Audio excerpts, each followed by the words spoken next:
میرے پیارے بھائیوں، رب لم یزل نے اس روئے زمین پر،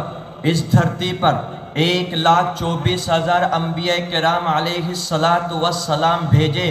مگر میرے پیارے محمد الرسول اللہ سب بولو صلی اللہ علیہ وآلہ وصحابہ وسلم کو جو مقام و منصب عطا کرا، کون محمد جن کو میرے رب نے ساقی کوثر بنا دیا، کون محمد جن کو میرے رب نے شافع محشر بنا دیا، کون محمد جس کے لیے رب لم یزل کے ابراہیم خلیل اللہ نے مکہ کی سرزمین پر دعا مانگی، کون محمد جس کے اندر رب نے آدم کی صفیت بھی رکھ دی، جس کے اندر رب نے یوسف کا حسن بھی رکھ دیا، جس کے اندر رب نے حضرت داؤد کی خوبصورت آواز بھی رکھ دی، کون محمد جس کے لیے رب نے مکہ جیسی سرزمین پیدائش کے لیے چن لیا، کون محمد جس کو رب نے پیارے مدینہ جیسا شہر عطا کر دیا، کون محمد جس کی امت میں رب نے ارحموا امتی بامتی ابو بکر پیدا کر دیا، کون محمد جس کی امت میں رب نے وہ اشدہم فی امر اللہ العمر پیدا کر دیا، کون محمد جس کی امت میں رب نے وہ اصدقہم حیاء عثمان پیدا کر دیا، کون محمد جس کی امت میں رب نے وہ اقضاہم علی پیدا کر دیا، کون محمد جس کے ایک دودھ کے پیالے سے پوری امت سیراب ہو جاتی، کون محمد جس کو رب نے معراج آسمانی کرا دی، کون محمد جس کو رب نے رمضان جیسا مہینہ عطا کر دیا، کون محمد جس کو رب نے لیلۃ القدر رات جیسی عطا کر دی، کون محمد جس کو رب نے کلام اللہ جیسے قرآن مجید عطا کر دیا، کون محمد جس کے نواسے کو رب نے سیدہ شباب اہل الجنہ کہہ دیا، کون محمد جس کی بیٹی کو رب نے سیدۃ نساء اہل الجنہ بنا دیا، کون محمد جس کے ایک پاؤں کے ٹھوکر سے رب نے ساری کائنات کو اس پاؤں کے ٹھوکر کو اعلیٰ کر دیا، کون محمد جس کے ماتحت رب نے آسمان والوں کو بھی کر دیا، زمین والوں کو بھی کر دیا، سمندر والوں کو بھی کر دیا، چرند پرند کو بھی کر دیا، کون محمد جس کے بارے میں رب نے کہہ دیا میں رب العالمین ہوں، آپ محمد رحمت للعالمین ہیں، کون محمد جس کو رب نے جس کے قبر کو میں ریاض الجنہ بنا دیا، کون محمد جس کو دیکھ کر رب نے پیارے پیارے آقا دو جہاں کو دیکھ کر عرش والے بھی واہ واہ کرتے، کون محمد جس کے ایک انگلی کے اشارے سے چاند دو ٹکڑے ہو جاتے، کون محمد جس کے لیے درخت سایہ کرتے، کون محمد جس کو دیکھ کر گوہ کلمہ پڑھتے، کون محمد ابو جہل کے مٹھی میں کنکر کلمہ پڑھتا، کون محمد جس کے لیے ابو بکر مسلمان ہو گیا، عمر فاروق مسلمان ہو گیا، عثمان غنی مسلمان ہو گیا، کون محمد کہ سلمان فارسی نے فارس چھوڑ دیا، کون محمد بلال حبشی نے جس کے قدموں میں آ کر غلامی قبول کر لی، کون محمد جس کے لیے صحابہ کرام نے اپنے گھر بار کو لٹا دیا، کون محمد جس کے لیے صحابہ کرام نے گردن کو کٹوا دیا، کون محمد جس کے لیے صحابہ کرام نے بچوں کو یتیم کر دیا، بیویوں کو بیوہ کر دیا، ہم بھی اس محمد کے غلام ہیں، انشاءاللہ ثم انشاءاللہ رہتی دنیا تک یہ گردن محمد کے ناموس پر کٹ جائے گی۔ میرے پیارے بھائیوں وقت مختصر ہے لیکن پر اثر ہے، ذرا توجہ یہاں کرنا، ہم نے اس محمد کے لیے کیا کرنا ہے؟ صحابہ کرام کی قربانی آپ کے سامنے ہے، صحابہ کرام کا تذکرہ آپ کے سامنے ہے، صحابہ کرام کی ہجرت آپ کے سامنے ہے، لیکن میرے پیارے بھائیوں توجہ اس طرف رکھنا، میرے رب کا قرآن سچا، میرے رب کی بات سچی، رب کے قرآن نے کہہ دیا جاء الحق وزہق الباطل ان الباطل کان زہوقا۔ میرے پیارے بھائیوں اس بات کی طرف توجہ کر لینا، دنیا کے کفار مشرکین نے حق کو مٹانا چاہا مگر مٹا نہ سکے۔ فرعون حضرت موسیٰ کے مقابلے میں آیا مگر رب نے فرعون کو غرق کر دیا، موسیٰ باقی رہے یعنی کہ حق باقی رہا۔ ان الباطل کان زہوقا، میرے پیارے بھائیوں، ابراہیم علیہ السلام کی قوم نے ان کو آگ میں پھینک دیا۔ رب قرآن نے کہہ دیا قلنا یا نار کونی بردا، حضرت ابراہیم باقی رہے۔ میرے پیارے بھائیوں، کفار مشرکین نے محمد عربی صلی اللہ علیہ وآلہ وسلم کو مٹانا چاہا مگر دین باقی رہا، کفار مٹ گئے۔ میرے پیارے بھائیوں، ہندوستان کی سرزمین پر جب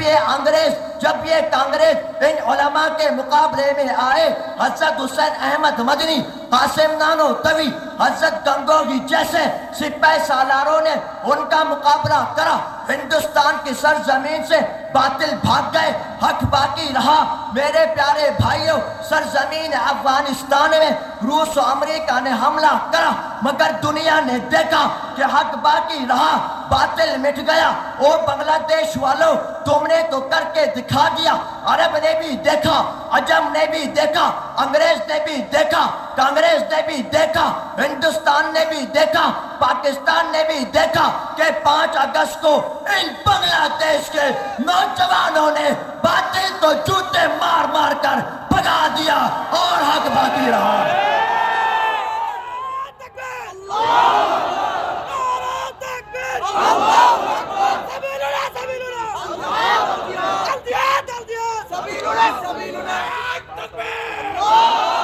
میرے پیارے بھائیوں، توجہ اس طرف رکھنا، ایک فتنہ اٹھ رہا ہے، قادیانی کا فتنہ، معلوم ہے؟ قادیانی مسلمان نہ کافر۔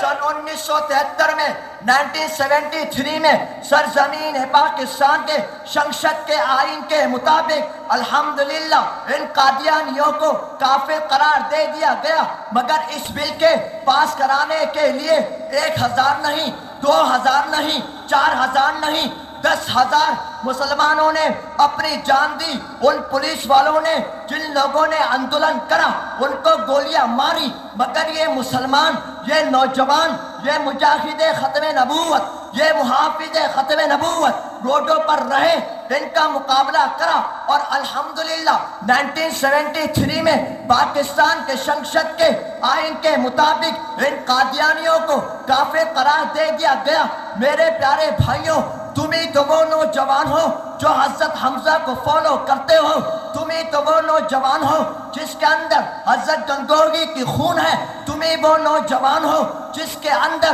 حسین احمد مدنی کی للکار ہے، تم ہی وہ نوجوان ہو جس کے اندر مفتی محمود کی سیاست ہے، تم ہی وہ نوجوان ہو جس کے اندر علامہ احمد شفیع کی حلاوت ہے، تم ہی وہ نوجوان ہو جس کے اندر مفتی امینی کی شجاعت ہے، تم ہی وہ نوجوان ہو جس کے اندر علامہ جنید بابو نگری کی جسارت ہے۔ انشاءاللہ ثم انشاءاللہ اب نمبر بنگلہ دیش کا ہے، انشاءاللہ جب بھی علماء کرام ہمیں آواز دیں گے اس گردن کو کٹوا کر بنگلہ دیش کے شنشت کے آئین کے مطابق قادیانیوں کو کافر قرار دیا جائے گا۔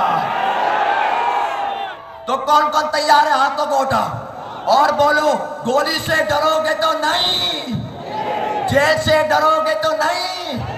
شہادت سے ڈرو گے تو نہیں۔ انشاءاللہ یہ امت دکھا دے گی، یہ قوم بتا دے گی، نبی کے ناموس پر ہم گردن کٹوا کر اس ملک کے بنگلہ دیش میں دین اسلام پر پہرا دیتے رہیں گے انشاءاللہ، اور دین اسلام پر ایک بال کے برابر بھی کوئی آنچ نہیں آنے دیں گے۔ یہ بات میں نے کل بھی کہی، میں نے کہا ہندوستان میں فتنہ قادیانی پیدا ہوا، اچھا ہوا، بات سمجھ آئی؟ کیا کہا؟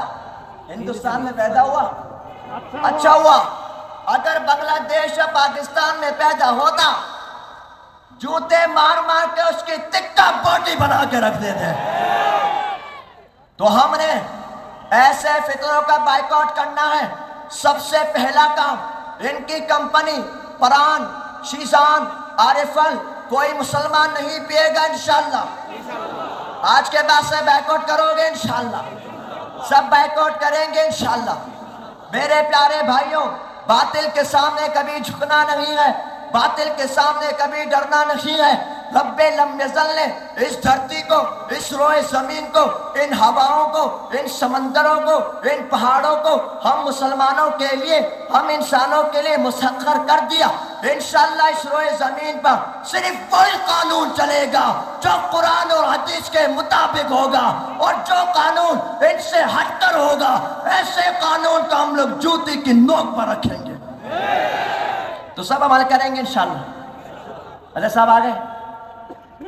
آ گئے حضرت صاحب؟ حضرت صاحب آ رہے ہیں۔ مختصر بات یہ ہے کہ آپ حضرات نے بالکل تیار رہنا ہے، جس طرح صحابہ کرام نے جنگ بدر میں، غزوہ احد میں، غزوہ خندق میں، غزوہ تبوک میں، تمام غزوات میں دین اسلام پر پہرا دیا۔